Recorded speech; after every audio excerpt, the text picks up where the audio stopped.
Olá, tudo bem? Muito obrigado por se juntar a nós em mais esse vídeo em que nós estamos seguindo uma série sobre a arte de ser humano, né?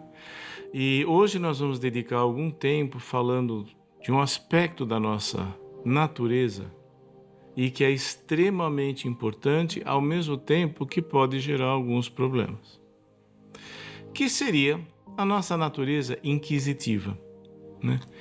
O interessante disso é que, assim, normalmente a curiosidade, né, você vê nas práticas uma atitude que é sempre sugerida é abordar o presente momento com curiosidade. E curiosidade é uma palavra que com muita frequência é tomada num sentido um pouco pejorativo. Xereta, metido, fofoqueiro, se mete onde não é chamado, principalmente essa ideia de querer saber sobre coisas que na verdade não lhe dizem respeito, ou por motivos éticos, ou por motivos operacionais mesmo, né? Que me interessa saber de algo que eu não vou ter interferência?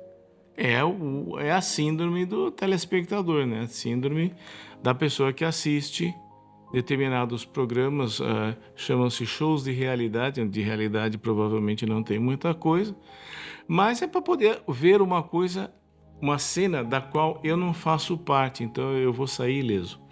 Então, no nosso meio, a ideia muito forte é uma ideia desdenhosa sobre a curiosidade, né? Então, a nossa natureza inquisitiva muitas vezes acaba sendo coibida. Também, o inquisitivo não é inquisitório, como era a conotação da Santa Inquisição.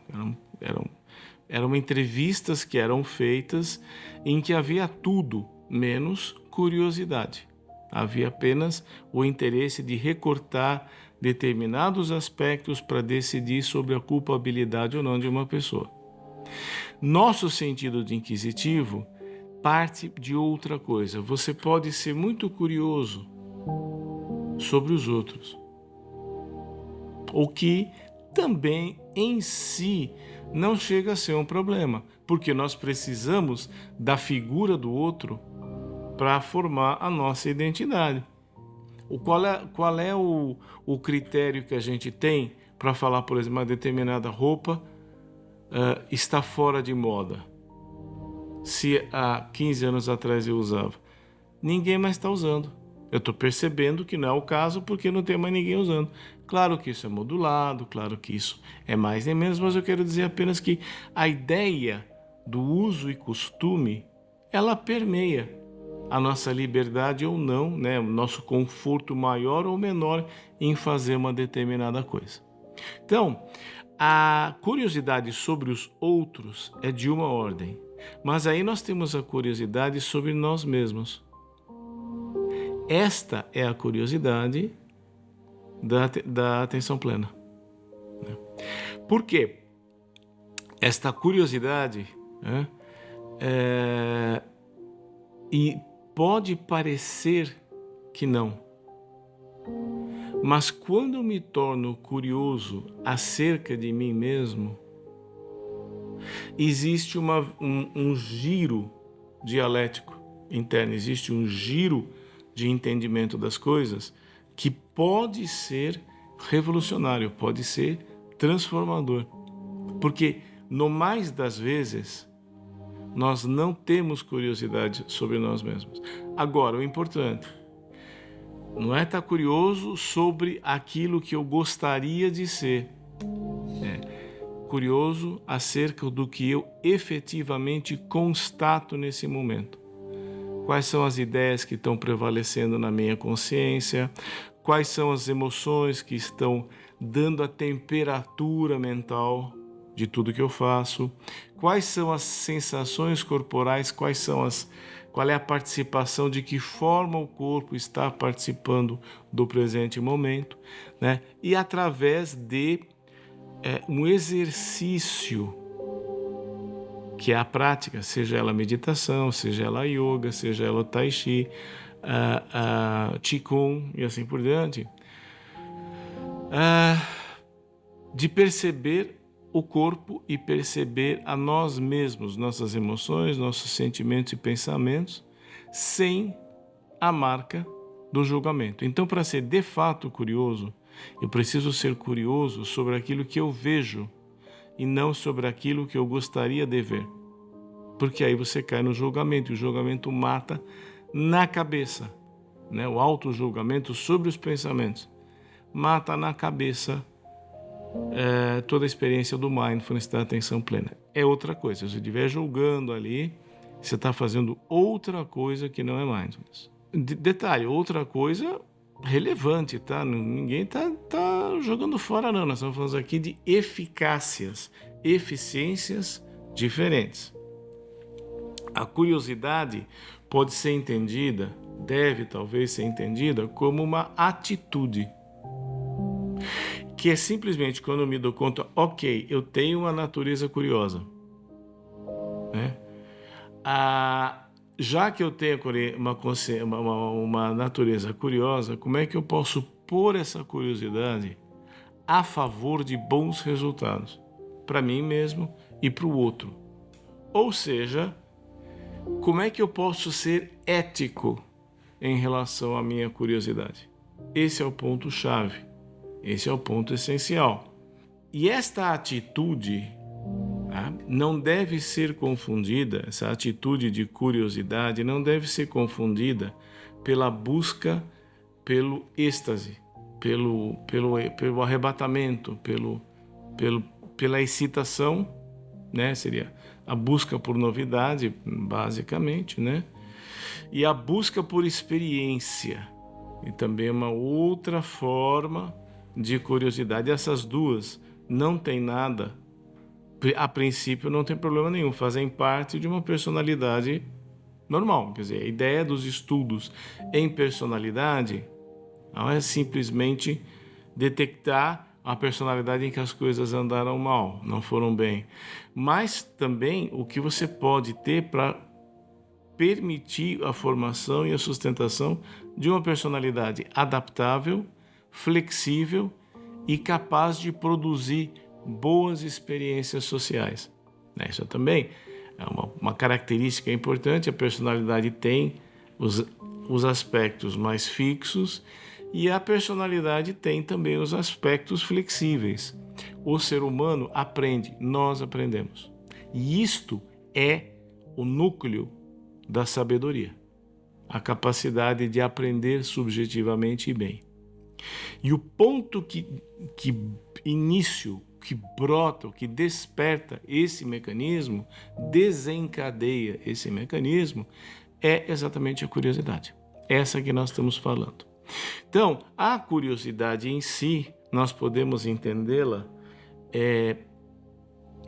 ou como busca por novidade ou abertura à experiência. Agora, a abertura à experiência implica que eu não vou rechaçar nada que eu vejo. E esta curiosidade, esta abertura, né, ela é importantíssima na direção, ela é diretamente relacionada à criatividade. E na versão em inglês do vídeo, eu fiquei na dúvida entre o Umberto Eco e o Domenico Di Masi. E imediatamente eu me corrigi e disse que sim, era o Domenico Di Masi, que inclusive está no livro do Ócio Criativo. Eu não sei qual o título em italiano. Mas lá ele fala que você tem na vida corporativa, na vida cotidiana, você tem o aspecto burocrático do que você faz e tem o aspecto criativo. Ficar só no aspecto burocrático pode ser entediante. Ao passo que a atitude criativa não significa que você vai fazer outra coisa. Você vai continuar fazendo a mesma, trabalha no correio, carimbando. Ok, trabalha no correio. Se é que ainda alguém trabalha no correio, né? Carimbando. Você vai continuar fazendo isso, mas você é capaz de criar algoritmos de funcionamento, ideias que aprimoram a eficácia daquilo. Isto é, fazer as coisas com criatividade e não simplesmente esperar que o que já é feito seja repetido enquanto você não pensa em absolutamente nada, né? Então, esta é a diferença, tá? E a criatividade, né, ela é especialmente presente em algumas profissões. Então você tem, por exemplo, artistas como um todo, músicos, cientistas, né? Você fala em artistas, você pensa, bom, cineastas, você pensa diretor de teatro, você pensa em uma série, né, de ofícios, no músico especialmente o compositor, mas mesmo assim, não sendo compositor, você pode ser um músico que improvisa com muita maestria. E tem músico que o que ele gosta é da improvisação. Então ele vive refazendo o que ele compôs, ele vive refazendo a composição dos outros. E quando ele tem talento, ele faz muito bem.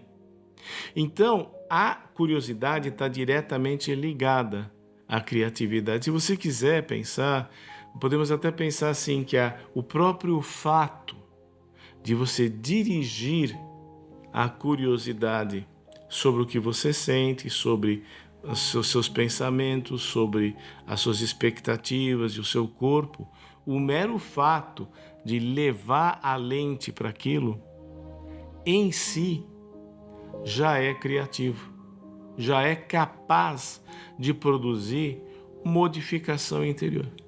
Todas essas profissões que eu citei, que tem todas elas de alta performance criativa, todas elas são extremamente elevadas em abertura. São caras que estão abertos ao que eles percebem, estão abertos ao que eles sentem. Músico, vamos pegar, por exemplo, o músico. Não vamos pensar em ópera, não vamos pensar em letra. Vamos pensar música por música mesmo, né? Por exemplo, Bach. Ou você pega um guitarrista que não gosta de cantar, ele só gosta de tocar. Você vai ter ali uma experiência, você vai ver nele uma experiência, ele está aberto ao que vem na telha dele. Tanto que você vê muitas vezes os caras podem estar com uma crise de criatividade. Ou ele está muito preocupado, ou ele está muito contrariado, ou ele está desgostoso, ou eventualmente ele está de tal forma absorto em outra coisa que ele não está passando o tempo suficiente no seu instrumento. Mas normalmente ele está aberto ao que vem na telha dele. Então ele vai lá, veio uma sequência no violão, ele vai lá e faz a nota. Ou depois vem uma frase, está escrevendo uma letra, vem uma frase fantástica, poeta pega essa frase e depois desenvolve todo o restante do poema em cima daquela. Isso tudo demanda abertura, né? E a abertura, por sua vez, é talvez a substância da curiosidade. Então, a nossa natureza inquisitiva, ela vai na direção dessa abertura. Abertura, e o que seria abertura? Abertura é o que muda com o decorrer do tempo, com o desdobramento do quê? Do presente momento. Essa capacidade de perceber um desdobramento, de perceber uma evolução, de perceber um percurso no decorrer do presente momento, é precisamente a via, o caminho, a vereda em direção à sabedoria. Alguém pode perguntar, bom, mas e o que é sabedoria? Ok, nós não vamos entrar em discussões bizantinas, nós não somos filósofos, não estamos aqui preocupados com atender a demandas intelectuais, mas vamos dizer que a sabedoria para nós aqui significa a habilidade, a capacidade de fazer boas escolhas e sustentar atitudes construtivas. Capacidade de fazer boas escolhas e sustentar atitudes construtivas. Ai, mas o que é construtivo? Ai, mas o que... Seu problema. Pratica, reflete, pensa e vai chegando e vai percebendo o que isto pode significar na sua singularidade. Então, fica aqui a sugestão. É algo que tem sido muito útil para mim. Eu acredito que vai ser algo que tenha proveito para os demais, né? E prossiga. Não desanime de si mesmo, né? É isso aí. Até a próxima.